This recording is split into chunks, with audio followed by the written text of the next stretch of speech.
Phobias, what are phobias? What do we want to call a phobia and a fear? A manic fear or a major phobia? It's an overactive imagination. It's where all logic and reason is put on the table and it doesn't matter because nothing makes sense. It's this extreme emotional explosion. Let me give you an example about imagination. I love to tell this story. This is kind of cool. I learned this from Norman McGill, who's a close friend of mine, Dean of American Hypnotist. I can take a 2x4 piece of wood, and I can place it from there to the other end of the room. Just a 2x4.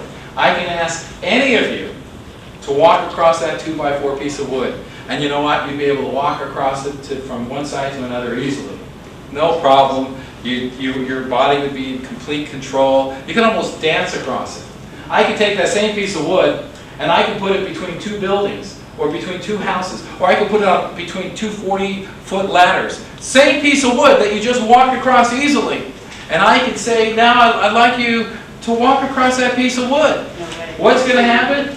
You're going to look at it. The imagination is going to bring up the emotion of falling. I can't do it. I'm going to fall. All of a sudden, you'll feel the adrenaline pumping in your body. Your heart will start beating fast. You'll start shaking. You'll start losing your balance. Because your imagination, it will convince you that if I step 1 foot on that piece of wood, I'm going to fall into the abyss. I'm going to disappear. But yet when it was on the ground, I was able to walk across it perfectly. When your imagination is in direct conflict with your logic and reason, the imagination prevails. Isn't that interesting, though? Think about that. How come I do it here, but I can't do it there? Because the imagination creates the idea of falling. That's a primitive imagination. Well, it could go into the primitive area, actually. Actually, it could go into the paralimbic region. Okay, I want to talk about the hypothalamus a little bit. Because the hypothalamus controls our nerves, our muscles, our circulatory system, our immune fighting system, and it's a small organ within the inner part of the brain. So I want, when you talk to clients or even talk to medical doctors, I want them to know that you know what you're talking about. I want you to know more than they know, so that they'll finally believe this science of hypnotism is real. It was real by all the doctors in the 1700s and 1800s, only because Sigmund Freud was a lousy hypnotist. There's a reason hypnosis was denounced for his psychotherapy procedures.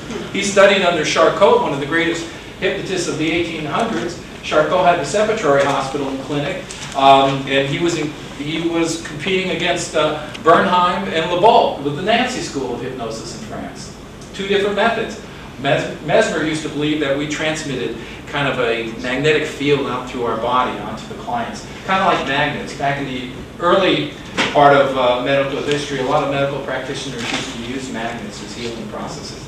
We find that even in our current age, magnets can be a pretty big sensation. So Mesmer thought that the magnets helped induce trance. Then he found out that he didn't need to use the magnets at himself. He was like the human magnet. That's what animal magnetism means. It's living energy within the animal, the human being.